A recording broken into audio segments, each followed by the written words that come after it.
From Robert Thurman's translation of the Holy Teaching of Vimalakirti. Then the Buddha said to the Bodhisattva Maitreya, Maitreya, go to the Lakavi Vimalakirti to inquire about his illness. Maitreya replied, Lord, I am indeed reluctant to go to that good man to inquire about his illness. Why? Lord, I remember that one day I was engaged in a conversation with the gods of the Tusita heaven, the god Samtusita and his retinue, about the stage of non-regression of the great bodhisattvas. At that time, the Lakavi Vimalakirti came there and addressed me as follows. Maitreya, the Buddha has prophesied that only one more birth stands between you and unexcelled perfect enlightenment.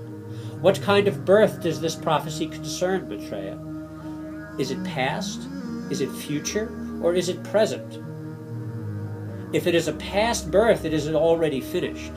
If it is a future birth, it will never arrive. If it is a present birth, it does not abide, for the Buddha has declared, Bhikkhus, in a single moment you are born, you age, you die, you transmigrate, and you are reborn. Then might the prophecy concern birthlessness? But birthlessness applies to the stage of destiny for the ultimate, in which there is neither prophecy nor attainment of perfect enlightenment. Therefore, Maitreya, is your reality from birth, or is it from cessation? Your reality as prophesied is not born and does not cease, nor will it be born, nor will it cease. Furthermore, your reality is just the same as the reality of all living beings, the reality of all living beings, all things, and the reality of all the holy ones. If your enlightenment can be prophesied in such a way, so can that of all living beings. Why? Because reality does not consist of duality or of diversity. Maitreya, whenever you attain Buddhahood, which is the perfection of enlightenment, at that same time all living beings will also attain ultimate liberation. Why?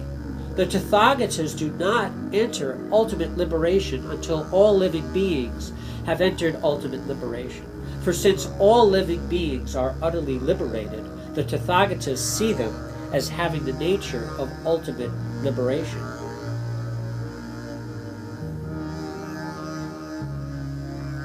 Therefore, Maitreya, do not fool and delude these deities. No one abides in or regresses from enlightenment. Maitreya, you should introduce these deities to the repudiation of all discriminative constructions concerning enlightenment. Enlightenment is perfectly realized neither by the body nor by the mind. Enlightenment is the eradication of all marks. Enlightenment is free of presumptions concerning all objects. Enlightenment is free of the functioning of all intentional thoughts. Enlightenment is the annihilation of all convictions. Enlightenment is free from all discriminative constructions. Enlightenment is free from all vacillation, mentation, and agitation. Enlightenment is not involved in any commitments.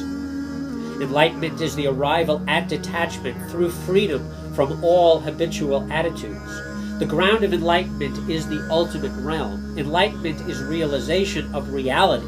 Enlightenment abides at the limit of reality. Enlightenment is without duality, since therein are no minds and no things. Enlightenment is equality, since it is equal to infinite space. Enlightenment is unconstructed, because it is neither born nor destroyed, neither abides nor undergoes any transformation. Enlightenment is the complete knowledge of the thoughts, deeds, and inclinations of all living beings. Enlightenment is not a door for the six media of sense. Enlightenment is unadulterated, since it is free of the passions of the instinctually driven succession of lives. Enlightenment is neither somewhere nor nowhere, abiding in no location or dimension. Enlightenment, not being contained in anything, does not stand in reality. Enlightenment is merely a name, and even that name is unmoving. Enlightenment, free of abstention and undertaking, is energyless. There is no agitation in enlightenment, as it is utterly pure by nature. Enlightenment is radiance. Pure in essence, enlightenment is without subjectivity and completely without object. Enlightenment, which penetrates the equality of all things, is undifferentiated. Enlightenment, which is not shown by any example, is incomparable. Enlightenment is subtle, since it is extremely difficult to realize. Enlightenment is all-pervasive, as it has the nature of infinite space. Enlightenment cannot be realized, either physically or mentally. Why? The body is like grass, trees, walls, paths, and hallucinations, and the mind is immaterial, invisible, baseless, and unconscious. Lord, when Vimalakirti had discoursed thus, 200 of the deities in that assembly attained the tolerance of birthlessness. As for me, Lord, I was rendered speechless. Therefore I am reluctant to go to that good man to inquire about his illness.